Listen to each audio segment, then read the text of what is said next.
Hey everyone, welcome back. In the last couple of videos, we have looked at different data types in Python, the list, tuple, string, then you had numeric data type, dictionary, set data type. We were discussing about these data types. We said that which ones are mutable, which ones are immutable.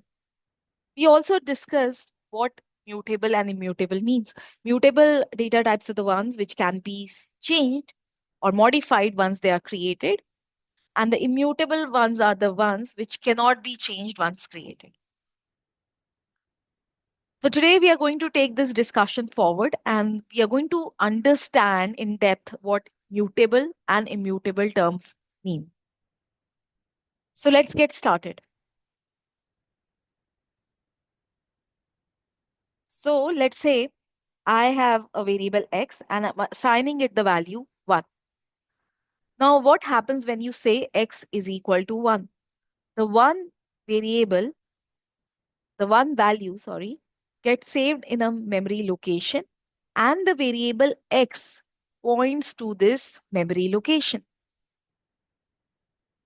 Now, if we want to see the memory location where this one is getting saved, we have a function in Python for that. It's called id. It gives us the memory address where the value 1 is saved. Even if you check id x, because x is pointing to this location, it's the same location. Now, let's say I say x is equal to 5.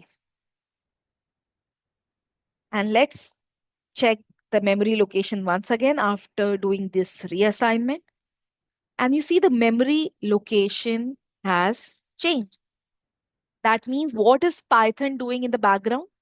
When we said x is equal to 5, it saved file in a memory location.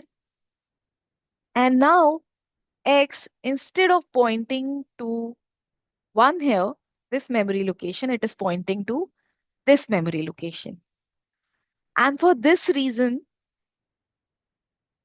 numeric data type in Python are called immutable because here 5 gets saved in a different memory location and then x points to that memory location instead of 5 overwriting this value or replacing this value. So that's not happening here. The 5 gets saved to other memory location. So now let's say there's no variable pointing to this one value. So there's a mechanism called as garbage collection in Python, which would periodically clean up or free out the unused values. So this would be cleared up because there's no variable pointing to this. So this cannot be referenced in the code. So this will be cleared up or freed up. This memory location would be freed up by an automatic process called as garbage collection. We don't have to worry about it, that all of that is taken care in the background. So numeric data type is immutable. And let's say I also say y is equal to 5. What will happen then? Will x and y point to the same memory location?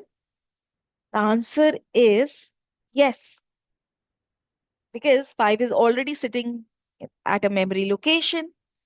So when you say x is equal to 5, 5 is already sitting here, x is pointing to this memory location. When you say y is equal to 5, y simply points to the same memory location.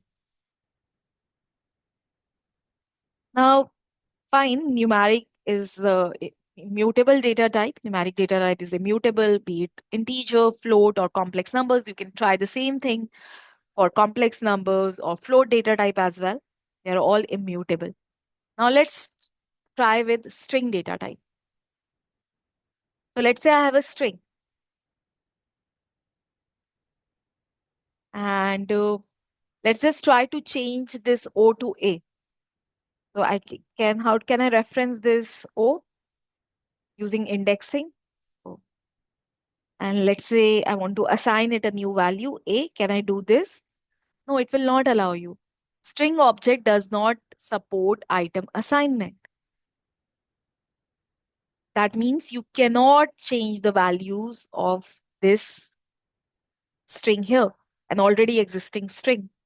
That is why string is also immutable data type. It cannot be changed once created.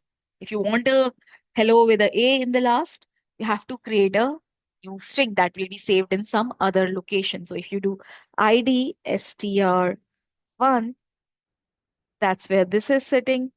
And if you reassign another value to this string and then do id str1, that's in a different location.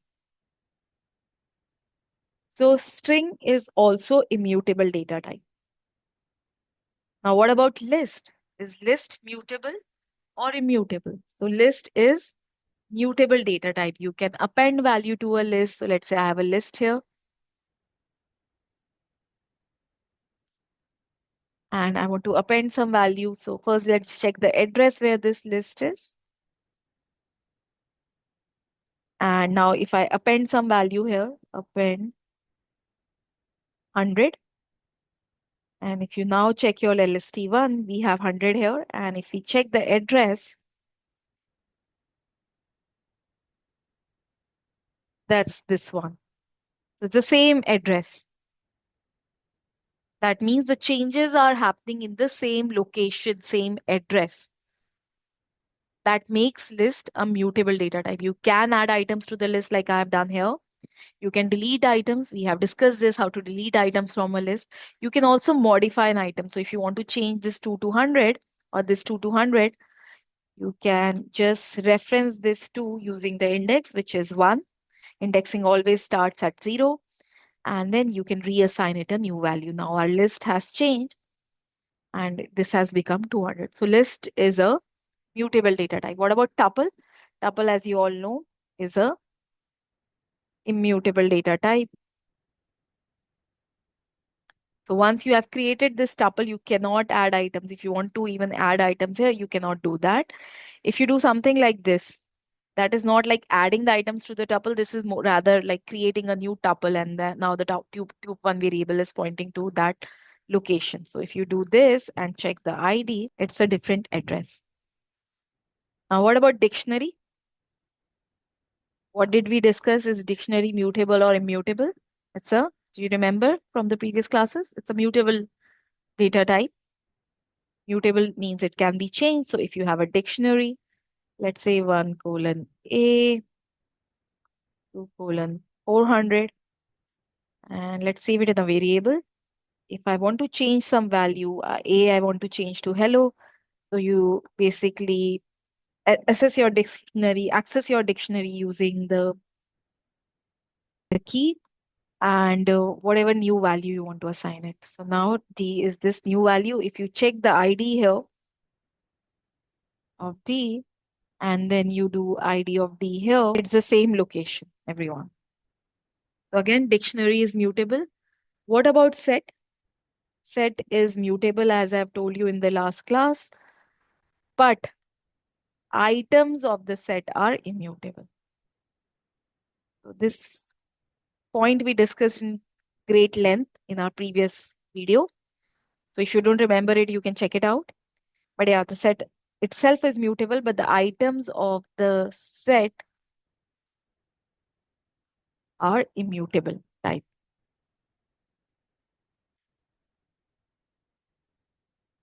So let's quickly try for set as well.